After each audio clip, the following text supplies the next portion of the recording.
Hi, welcome to AFTV. I have the Don with me. I've just done some fan cams with Lee and Turkish and whatnot. And the energy's, I suppose it's in the place it should be. It's not very positive. It's not very happy. They're not happy with what they've seen so far from Arsenal.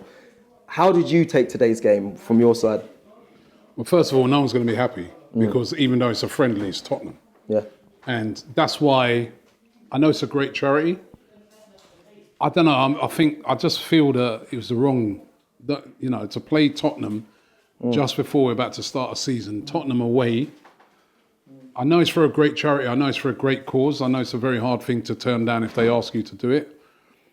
I just don't know if that was the right game to be just before you're about to go into a new season to play Tottenham, because if you lose it, it's always going to be quite negative because we just don't like losing to Tottenham. It doesn't matter if we're playing tiddlywinks, you know what I mean? Yeah. We don't want to lose. So there's that. But I think even more than that is the fact that we don't look any different at the moment to what we saw last season. Right.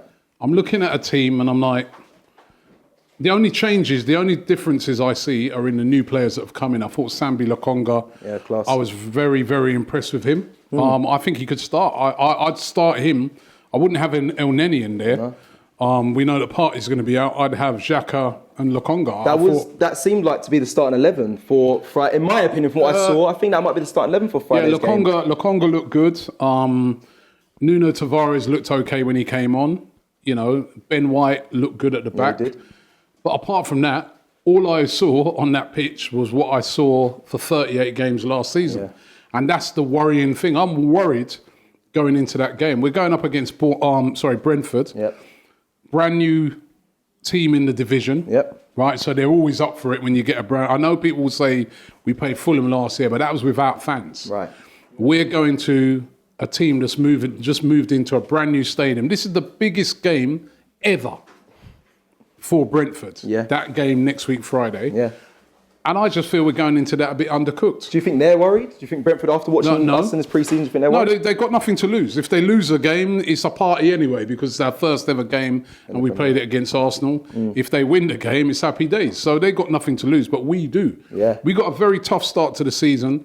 Brentford, Chelsea, right? And they're about to buy Lukaku, right? And then Man City who've just bought Grealish and about to buy Harry Kane probably, right? And we got Ben White are dithering around. 5 days to go. Where are the signings? Yeah. I agree with what those guys are saying. Where are they? Why have we waited? Let me before we even start talking about huge signings, right? Yeah, go on. Where's the backup goalkeeper? I think Arteta was asked about it after the game. He says, I don't know. Where you've let go Matt Ryan. Matt Ryan was a number 2. They've said, Matt, we don't need you. Yeah. He's a free transfer. We could have got him for nothing. We've said, no, we don't want to continue with Matt Ryan. So surely you should have had something else lined up. A player lined up to come in immediately after Matt Ryan's gone and his loan is finished at the end of the season. That's how normal clubs would work. That's how normal clubs would. But they haven't. And we're going into, when Leno went down, I thought he played well today. He did. But when he had that sort of coming together and he went down, suppose he was out for a month or a couple of weeks, then what? What then? We're 5 days away from playing Brentford. So why have we not got a backup goalkeeper? Yeah. Why has that not been sorted out? How long does it take to sort out a backup goalkeeper that's probably going to cost, anything from 10 to 20 million pounds, or you could have got a guy on free, right? So why is that not sorted out? Why have we not got a creative midfielder in? At the start of the window, the very first thing we was looking at, long before Ben White and Sambi Lokonga and Nuno Tavares, we were after Buendia. Yeah. Because we knew we needed creativity in the team.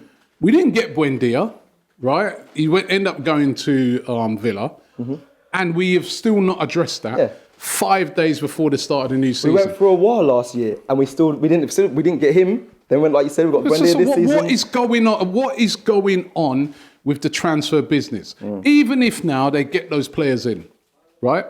If you go and get a creative player next week, he's probably not going to be ready to come straight into that game against correct. Against Brentford.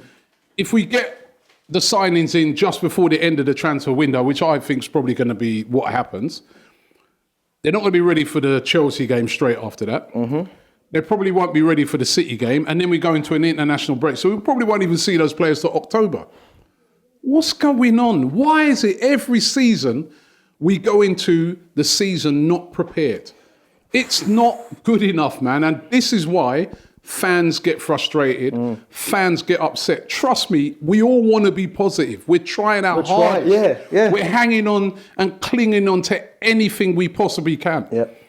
But apart from Sambi Lokonga and the new signings, there's nothing for me to hang on to. I'm looking at today, the same old mistakes from the same old players doing the same old thing that they've been doing for years and years and years. But they want us to be excited and be excited. Be excited about what? Right. So, honest to God, you know what I mean? There's no, I know people will sometimes they look at Arsenal fans and say, "Oh, you lot are being negative." No, listen, we're not. We're trying. We don't want to be in this state right now, but come on, Mikel Arteta and the board, and give us some hope, man. Yeah, agreed. I mean, I don't get it. Chelsea want Lukaku. You heard about it a couple of days ago, rumour, boom, he'll be in a couple of days. Yeah. Yeah? The Grealish thing, look how quick that moved. I know these clubs, right, are rich clubs, but even Villa, look how quick they've moved. Yeah, they knew Grealish was going. They've got loads of players. Buendia. They got Bailey. They've got loads. Yeah. You heard them say the other day, their guy came out, I think it's Christian Perslow, he came out, he done a video, he said, listen, we know, the minute we knew Grealish was going, we decided we had to act. Yeah. We had to get players to come in and cover those areas. Where's us acting? Why are we not proactive? Why are we taking so long? And then we're going to go into the new season undercooked. Yeah. Which means, honestly, I'm worried. I'm worried. I'm worried about Aubameyang. No, you know what I mean? That's another big thing to worry as well. Again today, no goal for him. No goal in pre-season. 6 games. No goal. It's very worrying. Yeah, and we're relying on him, really. We rely on that guy. Yeah. Basically, last season, he didn't turn up. We had a shocking season. The previous seasons, he's been carrying us with his goals. Now his goals are dried up. I'm very worried. What's happening with Lacazette? He's got 1 year. He's had a good pre-season. But he's got 1 year left on his contract. Are we keeping him? Are we selling him? Are we extending his contract? Are we getting rid of him and getting someone else in? That's what I'm saying.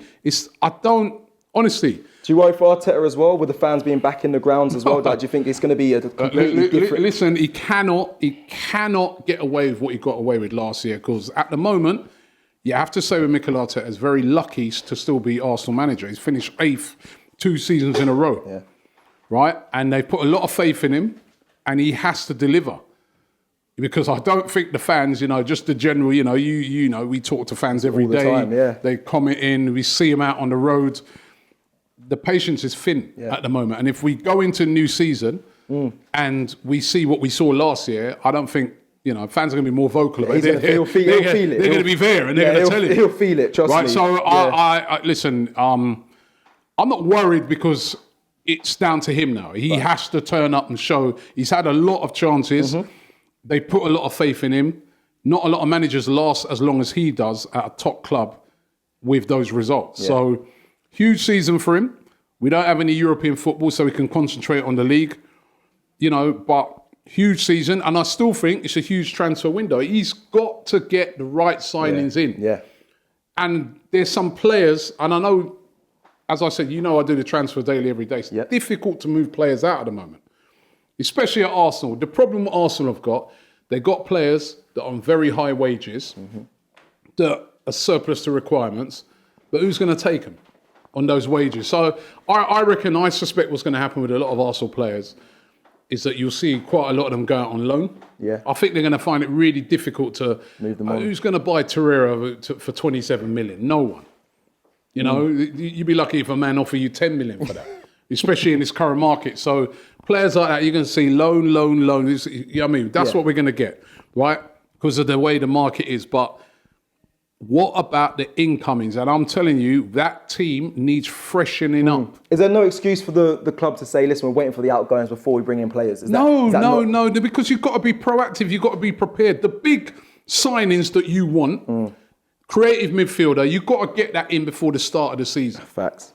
You know, and Arteta said at the start of the season, start of the window, he's been backed, everything like that. Where are those signings? And as I said, all right, even if you took that out of it, what about the goalkeeper? Yeah, that's not big, you know what I mean? You don't spend, unless you're Chelsea, you don't spend 90 million on a keeper or whatever, do you? Max, you could. There's loads of keepers out there that they could have brought in. Even Spurs have brought in a keeper. Yeah. But no keeper in. Yeah, but we're waiting to move on. Maybe Willock for 25 million, bring in Ramsdale for what they're saying for 30.